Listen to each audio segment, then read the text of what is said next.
broken the law. They denied God, His Word, and the judgment that came there. God was ready to zap the entire nation if it wasn't for the intercessory work of Moses in behalf of the people. And so there was a second set of the law that was given to the people of Israel, and it was in the Ark of the Covenant. Incidentally, when Moses gets really angry with the people, I sympathize with him somewhat. I had the privilege of climbing traditional Mount Sinai. It's over 7,000 feet. I did it once. If I had to do it twice, I would feel like Moses. Anyway, I said, I would never, ever want to do that again. I felt like I thought I was going to be buried where Moses was, because, whoa, that was quite a hike. But he had to go there a couple of times. Maybe not as far, and maybe didn't have to come down all in one day, like I had to do. But the people not only showed their rebellion, but they also showed their just total disregard for God's commandments. They broke the law. They broke their word. And so that was in the ark. And then there was the third item. Remember what it was? Manna. Remember the occasion? They were starving. Oh, God took us out to the desert to kill us. Oh, the garlic and the leeks taste so good now in Egypt. So God provided for them, and there was manna. And you know what the word manna means? It's a Hebrew word. It means, what is it? One of the popular words in Israel, when people talk to you and they don't make sense, you go, ma, which means what? What? Ma? So they woke up in the morning and there was this sort of pasty type of dough there, and first thing they said, manna. What is that? And thus it became. A pastor friend of mine told me that he finally figured out through extensive study and research what manna really was. Pizza. I don't know. I don't know what kind of extensive research or where he was doing it. He must have really had a craving for pizza that day. But you remember, there was specific instructions given, you recall? You were to go out each day and gather a portion, but on the day before the Sabbath, they were to go out and gather a double portion, because on the Sabbath, you're not to go out and work. Guess what they did? They went out on the Sabbath anyway. God was, that was it. So now they just don't follow God's instructions. And there was occasion of judgment there as well. But eventually that manna, a portion of it, was placed in the ark. So when you look at those three elements there, the Harod, the tablets of the law, and the manna, they speak of three particular instances where God was really mad, where the people had really violated His laws, where they have sinned. You can imagine Israel said, well, it would be so much nicer if God didn't have to remind us of those things. But that was in the ark. But there was a mercy seat on the top. And let me submit to you as a worker and a gospel preacher, it's almost as if God is asking each and every individual in every generation, even to us here now, what would you put on that mercy seat to cover those sins? You know, what would you put? What would you think that would suffice enough to put on the mercy seat so that He would make an atonement, which means a covering, that would cover those sins, those particular ones? And can you hear people, and maybe some of you have thought, well, my good intentions, my church membership, my good works, my religion, my faith, my philosophy, my philanthropic works, you name it. But it always falls short. What did God say? It has to be blood, sacrifice. That's what makes atonement. That's what covers the sins, but only for a short time. And that was the role of the high priest. Now, when you come to the New Testament times here, as this temple we're looking at, when they went in that room, I will submit to you that there was no Ark of the Covenant. That's the big mystery. Where is it? What had happened to it? Where did it go? Well, I'm going to let you in on a secret, for I think I know where it's at. But let me give you some of the theories. There are some that think that perhaps maybe it's over in the Qumran area where the Dead Sea Scrolls were found. And so they think maybe the Ark of the Covenant was removed from the temple just prior to the Romans coming. And so they hid them like they hid those scrolls that were found in 1947. So maybe the Ark is somewhere in those many, many caves that are out there.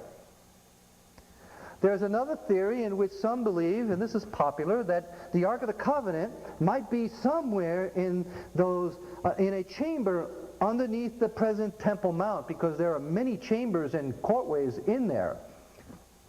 The priests who ministered in the temple, they would go to their particular station underneath the Temple Mount in their rooms, where they would go through the ceremonial washings and put on their clothes. And then by almost like pulleys and chains, they elevated up through the court and appeared at their stations at the temple.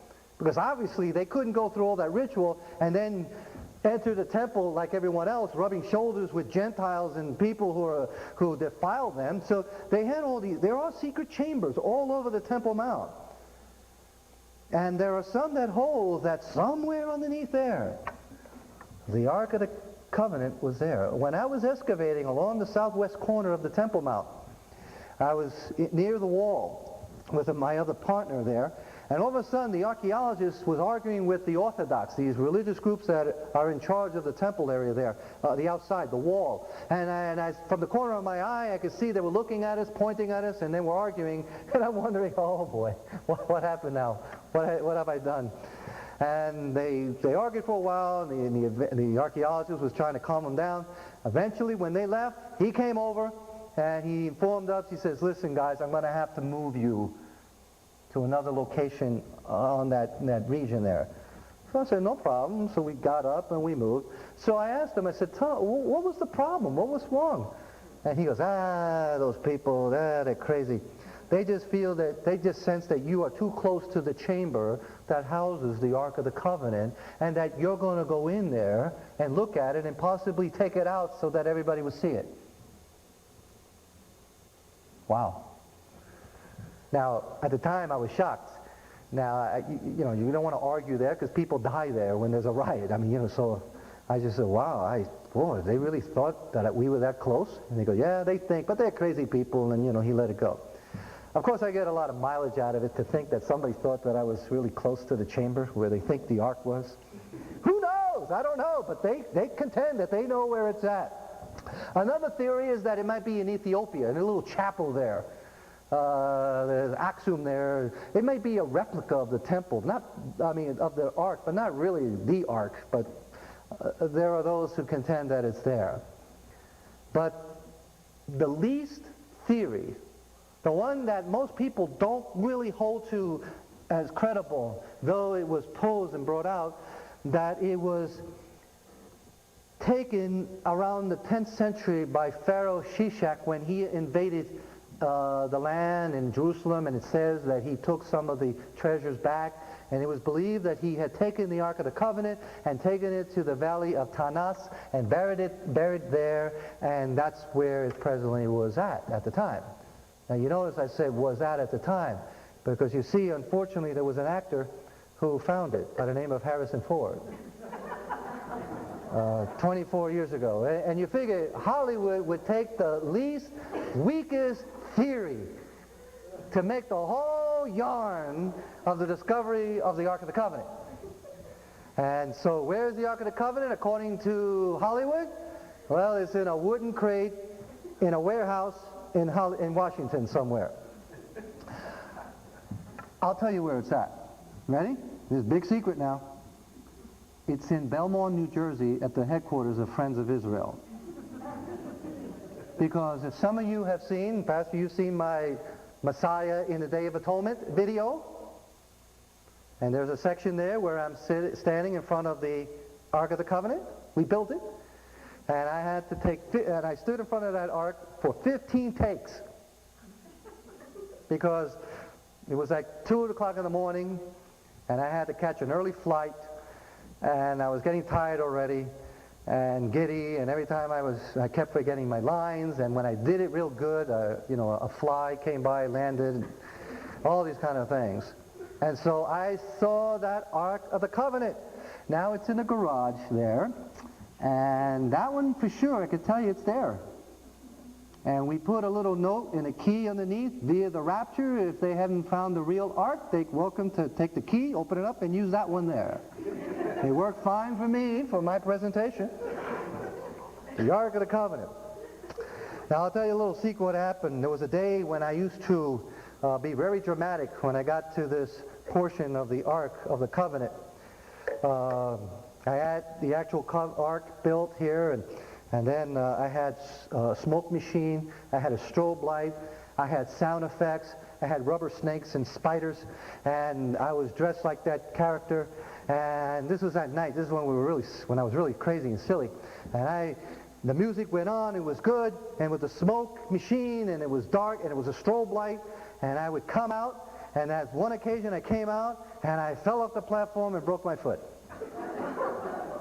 And my wife said to me, she says, "Have you finally figured out you're not Harrison Ford?" See, she thought I was going to try to get my whip around one of the chandeliers there. So as you see, I don't do that anymore, because it was a hairline fracture, and it was 2 months before I had to go to Israel and excavate. So I was really concerned about that, and I think God was saying, don't do that no more. Don't do that no more. So I don't do that no more. But that was the extent of my adventure. However, let me submit to you now, as we quickly close out our thoughts here, in chapters 18 through the rest of the book, I want you to consider the mystery of that chamber. You know how there's a lot of mystery to it, right? It captures the imagination, the Ark of the Covenant. Wow, that which was the physical representation of God. The tablets of the law, the rod and the manna. And then, of course, the movie that came out 24, 25 years ago, it just now has brought to light in its significance. The thing to remember is that room was sacred, it was dark, it was things done behind the veil that nobody got to see. It was a sacred place. And notice now what John does as he takes us in now into that inner chamber.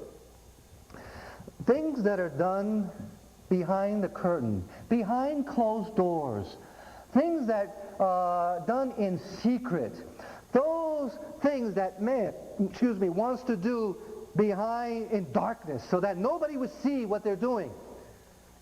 Evil. But yet at the same time, God is overruling all this secrecy and all this evil intent and all this darkness. And really, what is happening in these latter chapters of John is really the most sacred and most mysterious, in biblical terms here now, of God's act, because it's the culmination of his purpose to die, to suffer, to die, to be buried, and then to rise again. Notice the motifs now. Let me go quickly here with you. In chapter 18, Jesus is in a garden, or Gethsemane, and verse 3, Judas had received a band of men, officers, and chief priests and Pharisees.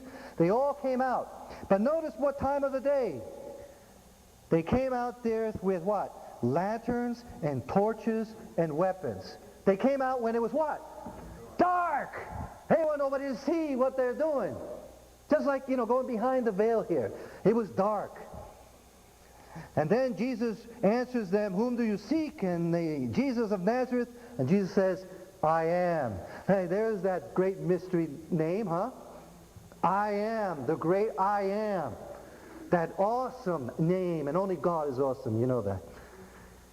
That name, I am.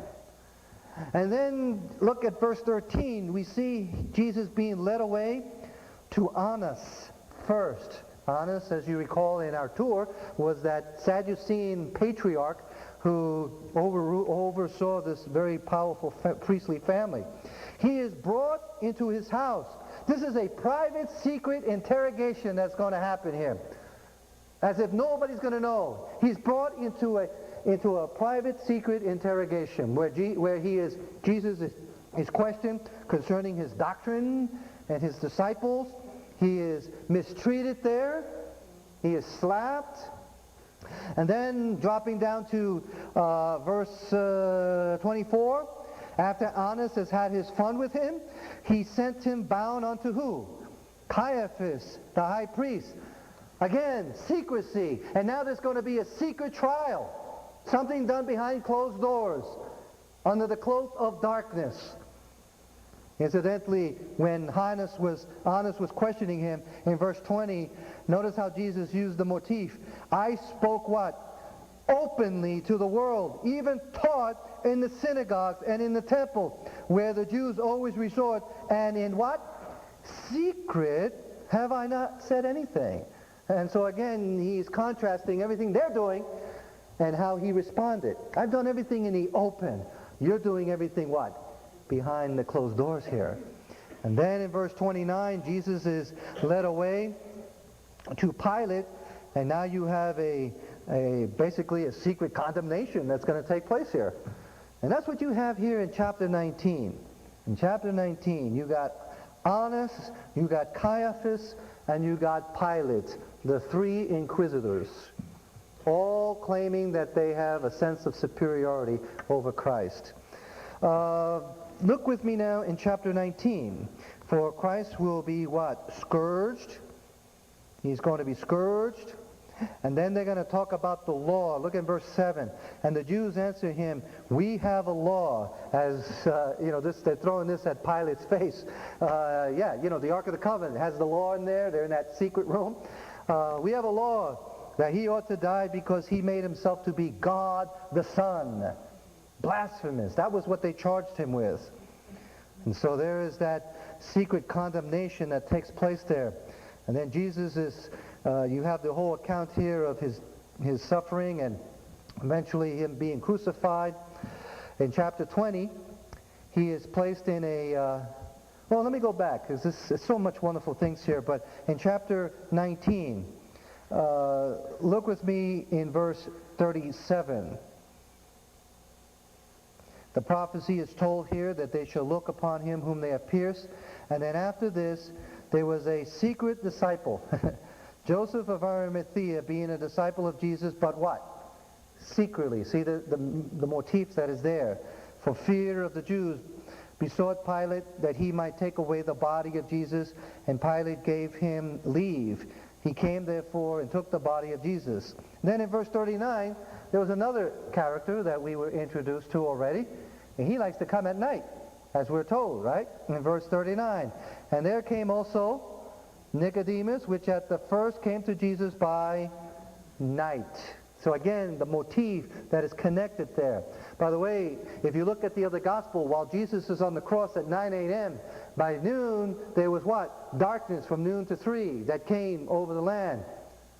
Man, this was sort of like man's darkest hour, darkest moment in human history, when man crucified the Son of God.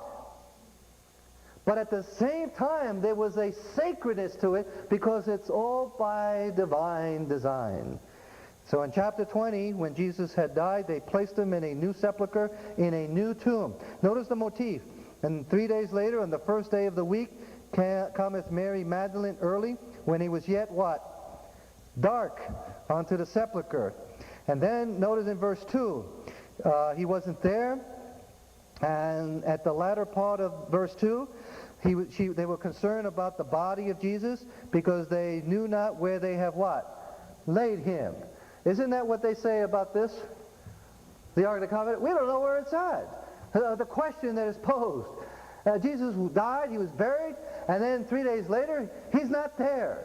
The Ark is not there. Where is God? Where is this thing? And that's basically what you have going on here. The motif, as John is selecting those passages under the Spirit of God to bring these mysterious things out. All these things happening behind closed doors and behind curtains. And then we read, finally, no, there's more. But the disciples, chapter 20, verse 19. Where are the disciples? Then the same day at evening, see that? Being the first day of the week, when the doors were shut. See, they're hiding behind something too. And it was nighttime. It's that occasion that the Lord appears to them. In verse 26, we're told that 8 days, the disciples were gathered again. This time Thomas is in their midst. And while the doors being shut, he stood in the midst and said, Shalom Alechem. Peace be unto you. Peace be unto you. And then in verse 29, Jesus said unto him, Thomas, because thou hast seen me, thou hast believed. Blessed are they that have not seen and yet have what? Believed. Do you believe there was an Ark of the Covenant one time in the temple? But you don't see one today, right? Do you believe Jesus Christ came? But you don't see Jesus now. What's the promise here? Blessed are they that have not seen, but yet what? Believe. The connection that is there as well. And then chapter 21, everybody took off. Like in verse 3, Simon Peter said, I go fishing. And as he went, others went with him. And they went forth and they entered into a ship immediately, and that what? That night they caught nothing. And now you have Jesus coming on the shore and talking to them. And Jesus now starts talking about bread, feeding my sheep. Isn't that the manna that was connected with the tabernacle? I mean the Ark of the Covenant, the manna. You see those elements that are there. And then finally, as we close, verse 25. Look how it all ends. And there are also many other things which Jesus did, that which if they should be written, every one, I suppose, that even the world itself could not contain the books that should be written. How does it end? Like a mystery. There are other things that he did? Wow, wouldn't you like to know? I mean, there are all kinds of esoteric books that are written about the missing years of Jesus, you know. As if what's revealed about him is not enough. But it's a mystery. You know, there are many other things. There's more that one can pursue. All right. Well, you see how John wrote his gospel as he is kind of taking us through the temple. Now, in closing, Jeremiah chapter 3:16. And you can just jot this down and we'll close with this. It was predicted that one day the ark, what you see here, the ark that might be under the Temple Mount, the ark that might be in Ethiopia, the ark that I know is in New Jersey. Okay, the ark, guess what? It was predicted that one day it won't matter. Its significance will be lost. That no more the ritual of applying the blood for the atonement will no longer be needed. They will all come to an end. For in Jeremiah chapter 3 verse 16 it says, And it shall come to pass, when ye be multiplied and increase in the land, in those days, saith the Lord, there shall no more, they shall say no more, the ark of the covenant of the Lord. Neither shall it come to mind, neither shall they remember it, neither shall they visit it, neither shall that be done anymore. In other words, the ritual associated with the Day of Atonement. Why? Because that, what it represented, and the entire structure of the temple and all its furnishings will culminate with the person of Jesus Christ. That's it. So, where the ark is today, I don't care. I would like to find it just for my own gratification, but I don't care, because I got Christ. We got Christ. See how it is all there? It's wonderful. And so, these things were written that you might believe. John chapter 20, verse 31. Pastor, if you start to make your way up. The challenge for us, as John wrote what he wrote, but these things are written that you might believe that Jesus is the Messiah, the Son of God, and that by the believing you might have life through his name.